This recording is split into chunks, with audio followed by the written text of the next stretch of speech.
박수로 보세요. 모든 민족으로 제자를 삼는 일이 저기까지 흘러갔던 거죠. 흘러가서 이 사람들이 목숨 걸고 찬양하는 거예요. 저 동네 들어가기 전에는요, 바리케이트 쳐져 있고 그렇게 하면서 이 장갑차들이 다 대기하고 있어요. 왜냐면 어느 순간 다른 이제 이 이슬람 폭도 세력들이 또 그렇게 공격하기도 하고, 저 사람들이 힘이 없어서 숫자가 작아서 나오는 못해요. 근데 그렇게 테러를 당할 수 있기 때문에 항상 지키고 있는 곳이에요. 아, 실감나요. 실감나. 야, 이 찬양 말고 또 다른 것도 이제 보여드린 적이 있었는데, 그 현장이 이제 저는 이렇게 막 눈에 들어오니까 매주일, 여러분 이거 목가담 동굴교회 매주일 예배 실황을 보면 이 장면 비슷한 거, 이 찬양을 똑같지는 안 하겠죠. 그 장면들이 다 들어와요. 다 들어와. 오늘 세상을 향한 길 위의 제자들, 이런 제목으로 마태복음 28장 18절부터 20절까지 말씀을 짧지만 여러분 화면 보시면서 같이 읽어가십니다. 예수께서 나와 말씀하여 이르시되 하늘과 땅의 모든 권세를 내게 주셨으니 그러므로 너희는 가서 모든 민족을 제자로 삼아 아버지와 아들과 성령의 이름으로 세례를 베풀고 내가 너희에게 분부한 모든 것을 가르쳐 지키게 하라. 볼지어다 내가 세상 끝날까지 너희와 항상 함께 있으리라 하시니라. 아멘. 여러분 성경을 간단하게 읽었지만 여러분이 이 세 구절 가운데 이 짧은 글로 이 주님이 맡겨주신 마지막 말을 다 설명 안 돼요.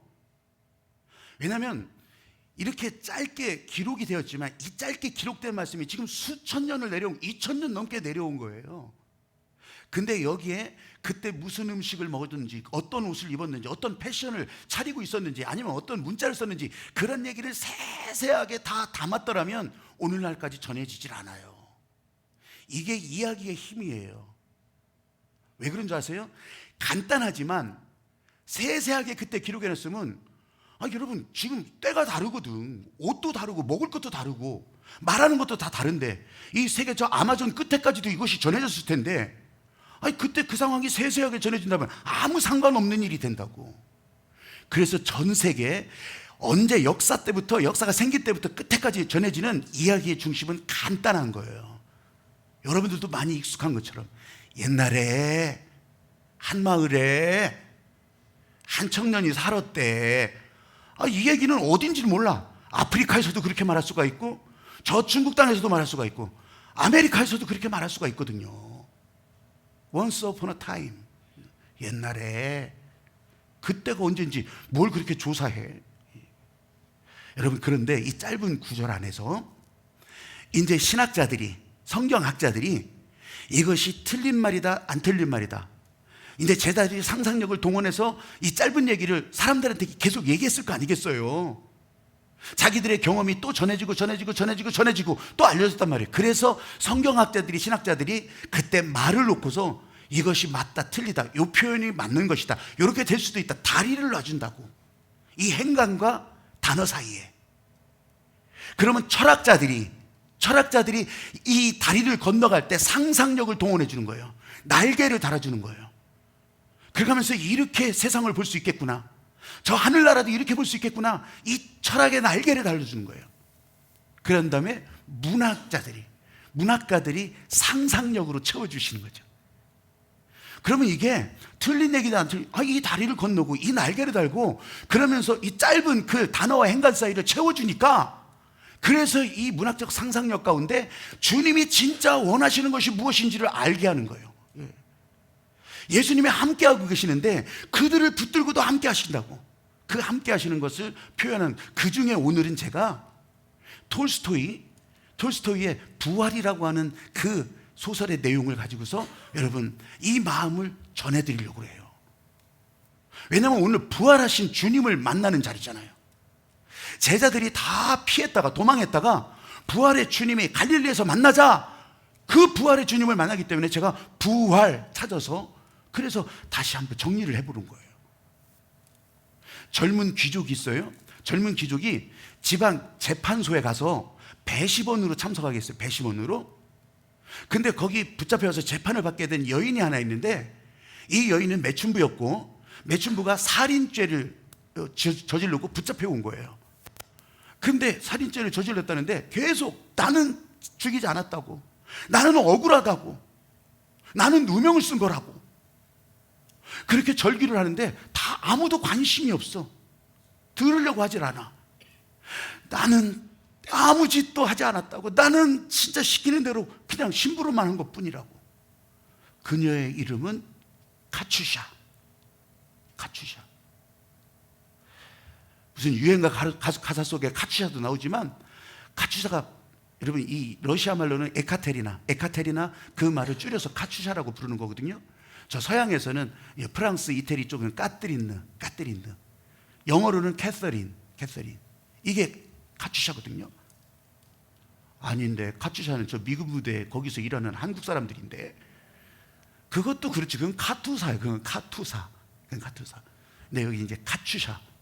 근데 그 여인을 딱 보는 순간 마음이 덜컥 내려져 앉는 이 젊은 귀족이, 왜 그러냐면 7년 전에 군대 가기 전날 자기 고모네 집에 놀러 갔다가 거기 젊은 하녀를 겁탈을 했어요. 이 겁탈한 하녀가 임신을 해버렸네. 고모네 집에서 쫓겨났어. 그때서부터 이 카츄샤의 인생이 부러진 거지. 이 하녀가 무슨 일을 하겠어요? 그러니까 매춘부가 될 수밖에 없었어. 그리고 매춘부로 일하는 그 여관집 주인의 이 술수에 거기에 넘어가 가지고서 살인죄를 뒤집어 쓴 거예요. 이 젊은 귀족의 양심이 팍 찔리고 너무너무 무거워서, 내가 인간으로 태어난 이상 이거 내가 지금 갚아주지 않으면 내가 도저히 살 수가 없겠다.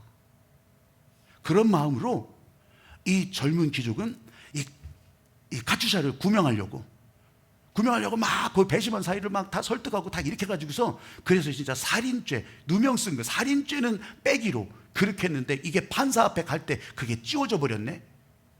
그 말이 누가 옮겨 쓰는데 그걸 빼버렸어. 그래가지고 꼼짝없이 살인죄를 쓰고 시베리아 형무소로 유배를 가게 되는 거예요.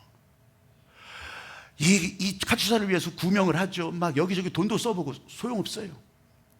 그래서 내가 이래서는 안 되겠다 그러면서 그 형무소를 가는 죄인들의 기차를 같이 타고 가요.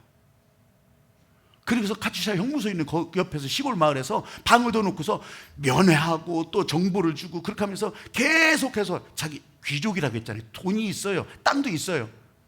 자기가 받은 땅 노예들에게, 농노들에게 다 나눠주고, 그래도 있어요. 그래도 남았어. 이거 가지고서 막 위원회고 왕이고 다 써보는 거예요. 그러는 사이에 돈은 다 날아가고. 카츄샤는 그 형무소 안에서 좋은 사람을 만나요. 정치범으로 들어와 있는 귀족 부인을 만나는데, 이 마리아라고 하는 사람을 만나면서 인생에 대해서 여태 배우지 못한 것들을 배우게 되는 거예요. 그렇게 하면서 인생이 달라지기 시작해요. 품위가 있어지기 시작해요. 그러면서 지혜도 더 열리기 시작하는 거예요. 그거를 보면서 얼굴빛도 달라지니까, 거기에 있는 정치범 젊은 교사 출신의 시몬손이라고 하는 청년이 이 카츄샤를 너무너무 좋아하는 거야. 아주 졸졸졸 따라댕겨. 그래도 눈길 하나 안 주고 그러면서 튕기고 있긴 하지만 자존감이 확 올라가는 거예요.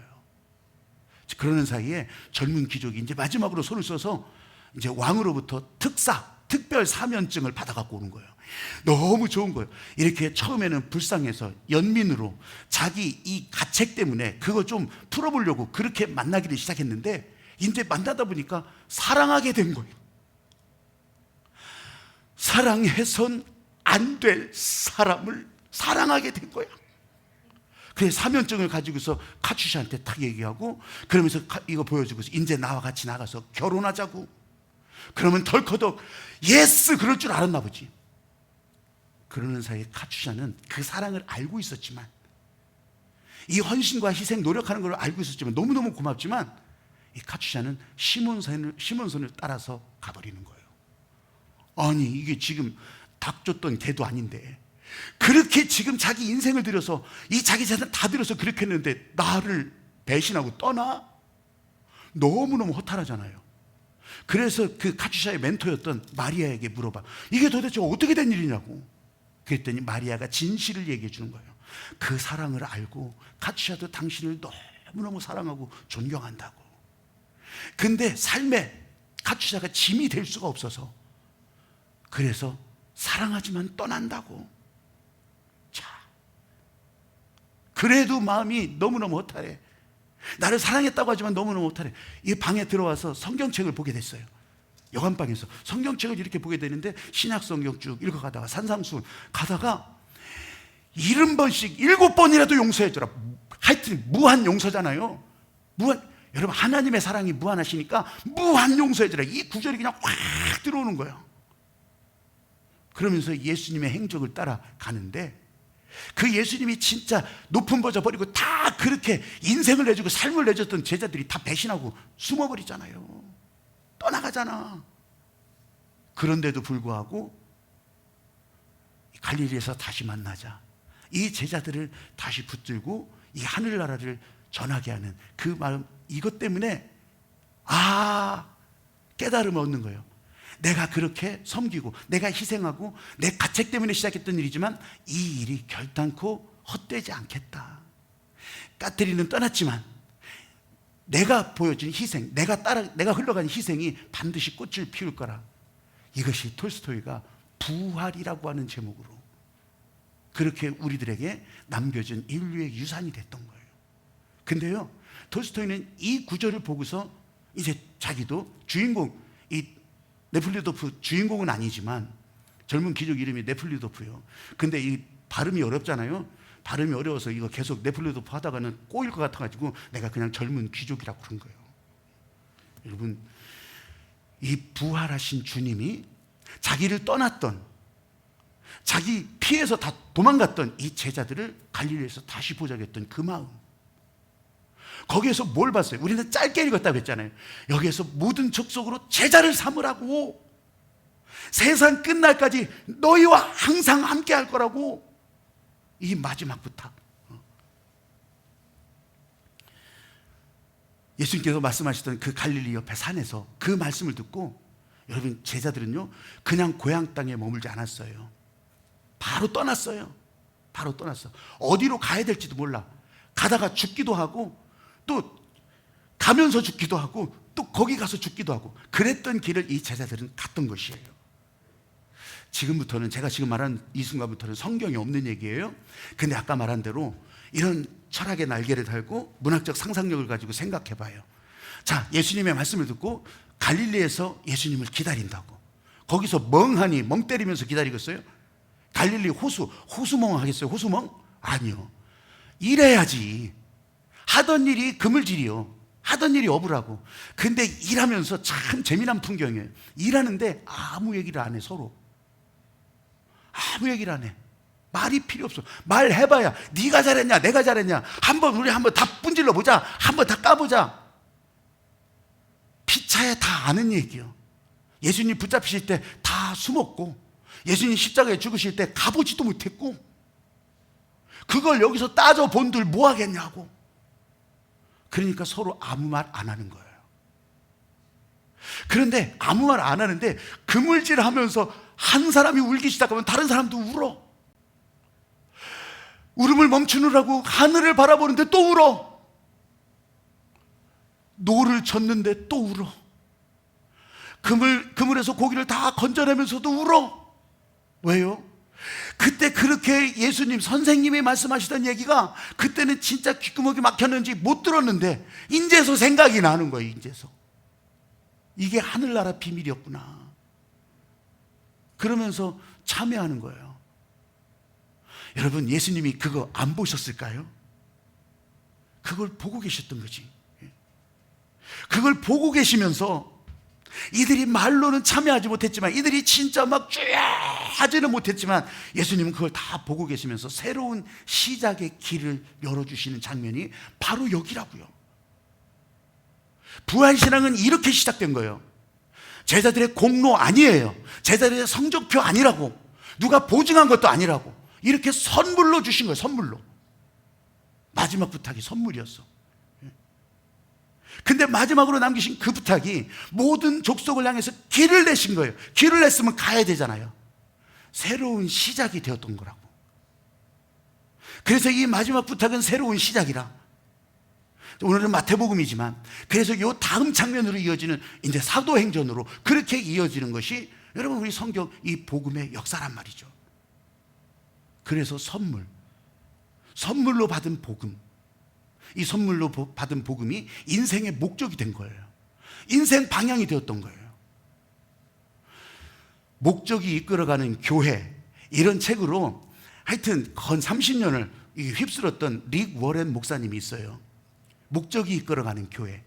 근데 그 릭 워렌 목사님이 이제 나이도 들었지만 그의 삶을 이렇게 놓고 볼 때 지난 11월 22일에 그 흥미있는 기사가 하나 났어요. 미국 남침내회 소속이거든요. 새들백 교회라고 하는 것이.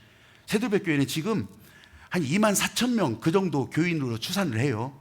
그런데 한 교회에 2만 4천이 어떻게 모여요? 거기는 19개 캠퍼스가 있어. 19개 지교회처럼 모이는 공간이 따로 있다고. 한 교회에 모이지는 않아요. 19개 공간이 있어. 거기에 이제 사역자들이 다 움직여서 하는데, 이 새들백이 새들백이 교육을 시키든지 하여튼 안수를 주든지 배출한 목사가 20만 명이 넘어요. 그러니까 저 아프리카로부터 미국 전역에 이 새들백에서 보낸 그런 목사가 그렇게 많다는 거예요. 목적이 이끌어가는 교회, 릭 워렌이 이끌어가는 교회가 아니고, 릭 워렌도 예수님이 이끌어가시는 릭 워렌이고, 교회도 예수님이 이끌어가야 된다. 이거를 이 릭 워렌이 언제나 얘기하니까, 그러니까 교회가 그렇게 흩어져 있어도, 릭 워렌 목사가 옆에 있어도 여러분, 이 사람이 목적을 따라가는 길에 아무 영향을 주질 않아요. 여러분, 이게 왜 그래요? 목적이 이끌어가는 교회이기 때문에. 릭 워렌 개인적으로도요, 부인이 암수술 2번이나 해요. 생각해 보세요. 아니, 이게 진짜 인간의 마음은 다 똑같잖아. 마음이 부서질 거 아니겠어요? 아들은 2015년도에 27살 때인데 권총 자살을 해.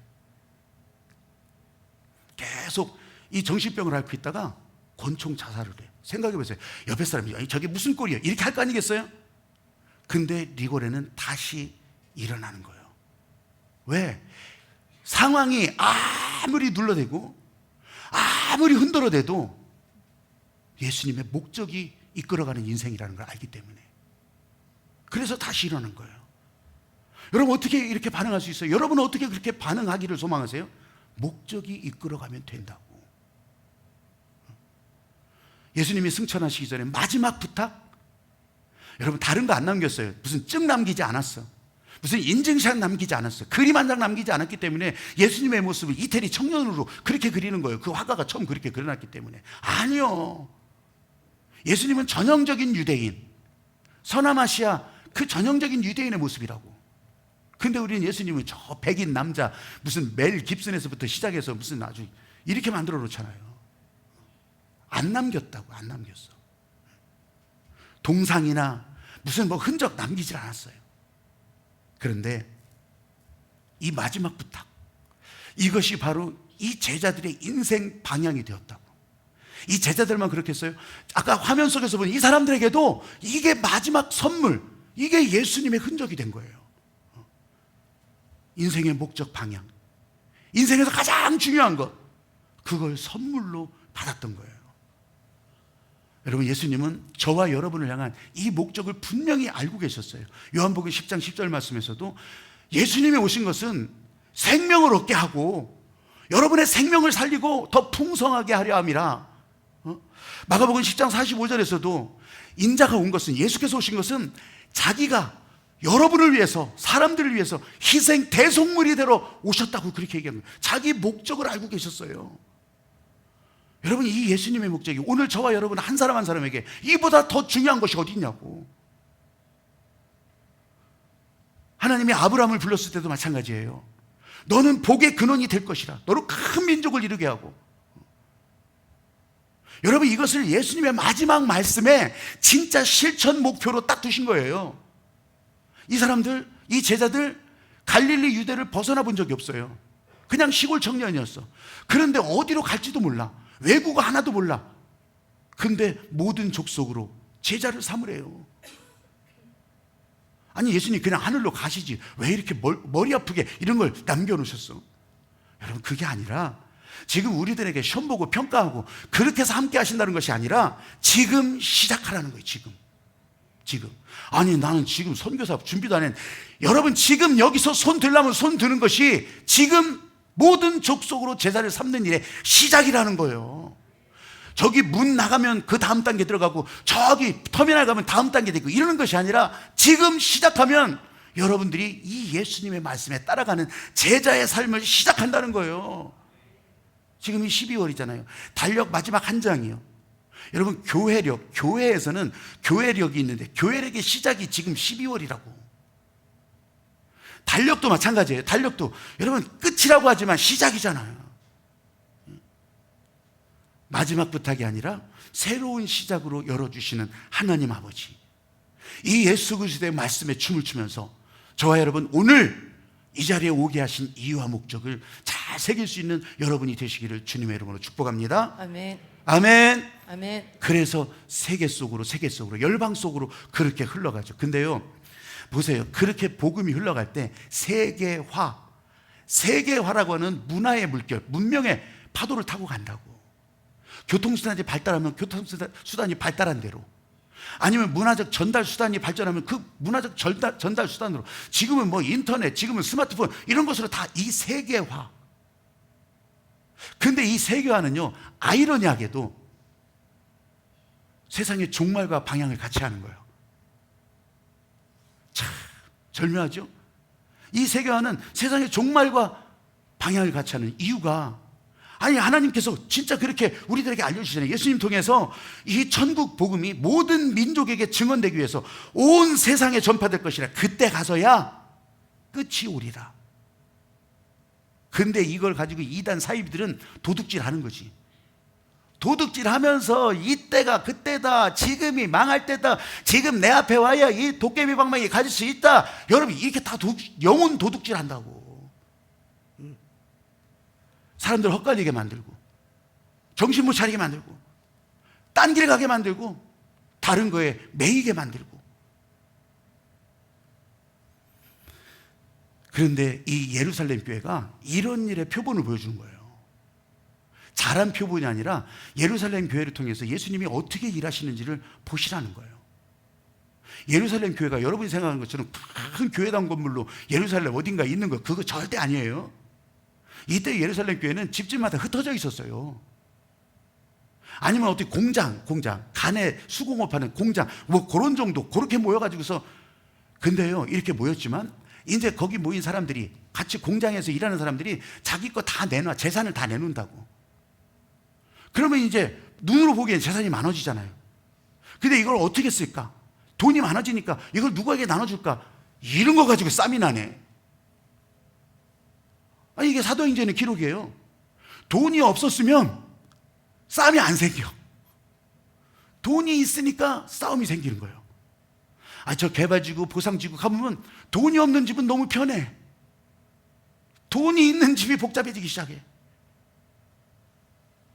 예루살렘 교회가 그 모양이었어요. 사람이 늘어나고 연결된 곳이 많아지고 재산이 많아지니까 이거 나누고 또 누구한테 보내냐, 누구 할까? 아니 이게 싸울 일이냐고요. 하나님의 은혜를 지금 나누자고 하는 건데, 잘하자고 하는 것이 이게 싸울 일이냐고. 근데요 마귀가 들어오니까 쌈이 돼요. 마귀가 들어오니까. 마귀의 강력한 무기가 뭐라고 했어요? 돈이에요. 돈. 그 돈 가지고서, 돈이 없다면 싸울 일이 없는데 돈이 있으니까 그 돈 가지고 사람들의 마음을 이래 휘두르고 저래 휘두르고. 아니 왜 사람들이 그거 가지고 훔쳐간대요? 그런 얘기가 아니라 하나님의 목적에 따라, 교회를 세우신 이 예수님의 마지막 부탁에 따라 돈을 흘려보내면 되는데, 자꾸 내보내면 되는데, 그거를 부둥켜 안고 이게 마치 내 거냐 그러면서 그거를 절대 안 돼야 이렇게 하고 있는 바람에, 아니야 내보내야 돼야 안 돼야. 세계의 교회가, 세계의 교회는 잘 모를 수 있다, 한국의 교회가, 대전의 교회들이 여러분 그렇게 대표적으로 그렇게 부서져 가는 거예요. 교회가 속에서부터 부서져 가. 그 안에 있는 목사도 부서져 가. 성도들도 부서져 가. 왜 부서져 가요? 아이 뭐 이간데 내가 헌금 안 하겠다, 난 돈이 아까워서 못 하겠다, 떠나가는 거예요. 여러분 돈은 가만히 있는데 사람들이 그 돈을 가지고 흔들어대니까 이게 생쇼를 하게 되는 거예요. 결국은 예수님이 하시는 일을 보세요. 예루살렘 교회에 엄청난 핍박이 몰려와요. 억지로 흩어놓으셔. 억지로. 이 마지막 부탁에 맞게 억지로 흩어놓으신다고. 이때만 그랬겠어요? 아니에요. 여러분이 잘 아는 바벨론 포로기 때도 마찬가지예요. 나라가 그 전에 70년 전에 나라가 우상 섬기다가 이 하나님 말씀 제대로 안 따라가다가 다 망해버렸어요.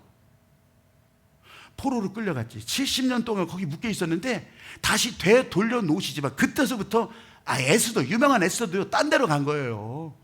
그때서부터 유대 민족이 세계에 흩어지기 시작한 거예요. 그때부터. 사도행전에서 교회가 흩어질 때 모든 민족을 향해서 제자 삼으라, 제자 삼으라. 이 하나님의 요청이 먼저 있었다는 거죠. 하나님이 원하시는 단 한 가지. 너희는 가서 제자 삼으라.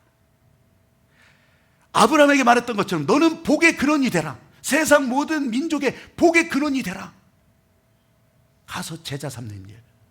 여러분, 그래서 이 사명을 가지고 나가게 된 거예요. 이 선교의 DNA, 이 사명이 그 가운데 건강할 때 교회는 교회다워지는 거예요. 뭔 이유를 대고 무슨 변명을 하고 무슨 상황이 어떻고, 여러분, 선교하지 않는다면 교회는 존재할 이유가 없어요. 교회가 존재할 이유가 없다면 교회를 이루고 있는 여러분의 근거가 없어지는 거예요. 정말 감사한 것은 그래도 하늘빛 교회가 하여튼 국내외를 비롯해서 이 선교하는 일에 뭐 얼마나 대단하게 하는 게 그런 거 모르고 이 마음에 따라서 우리가 통로가 되어주고 다리가 되어주고 길을 내주는 일에 여러분들이 참여해주고 있기 때문에, 여러분, 이 은혜의 통로 작은 교회 재난 지원, 그래서 몇 구자 그냥 자원하라고 했어요.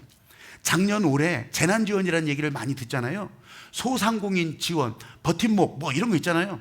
여러분, 교회는 하나도 해당이 안 돼. 소상공인 지원 50조, 100조, 백날 얘기합니다. 교회는 하나도 해당이 안 돼.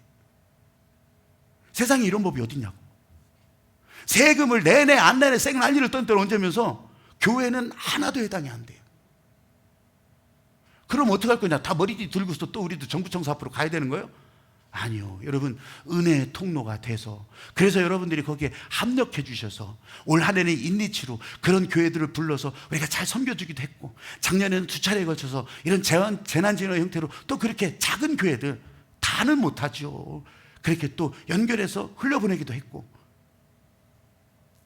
해외 선교사들도 마찬가지예요. 지금 이 상황에 해외 선교사들 진짜 자유롭지 못해요. 그런데 선교 현장에 가서 그들과 함께 얘기하고 기도하고 그러는 가운데 제일 아주 실감나게 느껴지는 것이 뭔지 알아요? 한국에 가면 전화 오고 우리 교회 무조건 오라고 해서 여러분들은 그래서 그걸 허락해 주셔서 너무너무 감사한 거예요. 아무리 현지 언어를 잘한다고 하더라도 모국어 같겠냐고. 이 모국어를 사용하면서 자기의 마음과 자기의 생각과 느낌을 좀 말해주고 싶은데 이 해외 선교사들은 그걸 잘 못하는 거예요. 그러니까 한국에 오면 그걸 좀 얘기할 수 있으면 좋겠다고. 세상에 그거보다 더한 위로와 응원이 없더라고. 근데 하늘빛은 그거를 정말 잘해주고 있잖아요. 몇 년 전에 10년도 넘은 일이에요. 10년도 넘은 일, 선교사 한 분이 와서 심야기도회 때 설교해달라고 했더니 새벽 4시까지 하고 있네. 아유, 그때 진짜 아주 깜짝 놀랐어요. 여러분, 이게 막혔던 거예요, 이게. 그런데요, 마음 아픈 일도 있죠. 마음 아픈 일은 뭐냐면, 아는 사람 없고, 연결된 교회도 없고, 그냥 부르심 사명 따라 호론 달신 그렇게 나간 선교사들은요, 진짜 손가락 빨고 있어요. 그 사람은 일면식도 없었지만, 알지도 못했지만, 그런 얘기를 들을 때요, 진짜 마음에, 정말, 그렇게도 그렇게도 하지만 너무너무 진짜 마음이 아파요. 반면에 어떤 사람들은 뺀질뺀질해. 그래서 막 무슨 선교 보고에서부터 그냥 화려하게 막 아주 막 동영상 막 다 그렇게 해가지고서 이 사람이 선교를 다 아는 것 같아. 근데 제가 이제 오래 하다 보니까 이제 표시가 나. 그리고 현지 크로스 체크가 다 되잖아요. 생존이라 그런다고 하여도 그냥 그렇게 하라고 하고 나는 마음이 연결이 잘 안 되더라고. 여러분, 우리 교회에 주님의 마음이 흘러가는 교회라고 하는 것을 맨날 고백하면서 중보기도 팀에도 어떤 데는 이런 선교사, 어떤 데는 저런 나라, 그렇게 위해서 기도 제목을 계속 올리잖아요. 여러분, 주님의 지상명령을 이렇게 따라가는 거예요. 마지막 부탁을 이렇게 따라가는 거라고. 나도 살고 다른 사람도 살고, 이게 하나님이 그렇게 원하시는 거예요. 내가 원하는 한 가지, 주님의 기쁨이 되는 것. 예수 원하는 한 가지, 은혜의 통로가 되는 것. 여러분, 나는 아니라고 여기지 마시고 지금 이 은혜의 통로가 되는데 예하시고 순종하는 그런 여러분들이 되시기를 주님의 이름으로 축복합니다. 아멘. 그러면 세상 끝날까지 너희와 항상 함께 있으리라, 이 말이 그때서부터 살아 움직이기 시작하는 거예요. 춤추기 시작하는 거예요. 저는 아까 기도를 멈추지 마라, 이 찬양도 계속했는데, 이 찬양을 하면서도 진짜 그 가사, 거기에서 주는 메시지가요, 어쩌면 그렇게 진짜 너의 상황이, 너의 지금 모든 상황이 너를 눌러도, 너를 흔들어대도 너의 입을 지켜라. 기도해라. 기도를 멈추지 마라. 그냥 현실감 있게 느껴지는 게, 현실감 있게.